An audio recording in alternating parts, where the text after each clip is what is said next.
కాబట్టి ఈ మారువేష బతుకులు మనకొద్దు, ఈ మారు వేషాలు వేసుకున్న బ్రతుకులు మనకొద్దు. సంఘములో భక్తుల్లాగా, లోకములో భక్తిహీనులాగా ఉండేటువంటి మారువేషపు జీవితం మనకొద్దు. అందుకే దైవవాక్యములో యేసుక్రీస్తు ప్రభువారు మంచి మాట ఒకటి చెప్పారు.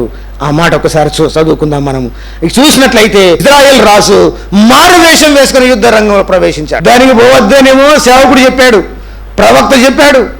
అందుకే చాలా మంది సేవకుల దగ్గర అడిగినట్టే అడుగుతారు కానీ వినరు, అడుగుతారు కానీ వినరు. ఈయన ఏం చేశాడంటే మారు వేషం వేసుకుని పోయాడు. పోయిన తర్వాత ఏం చేసిండు,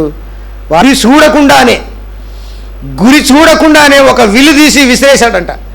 డైరెక్ట్గా రాజుకు మధ్యలో ఛాతిలో దిగింది. ఛాతిలో దిగగానే రథాన్ని నడిపే రథసారథి చెప్పాడు, ఆయన నాకు గాయమైంది, వెంటనే రథాన్ని సైన్యం నుంచి బయటికి తీసుకుపో అన్నాడు. బయటికి తీసుకుపోయి అక్కడ రథం మీద నిలబెట్టారు. సాయంత్రం వరకు అక్కడే ఉన్న ఇజ్రాయేలు రాజు సేవకులను ద్వేషించి దేవుణ్ణి వదిలేసి మనం భూమి మీద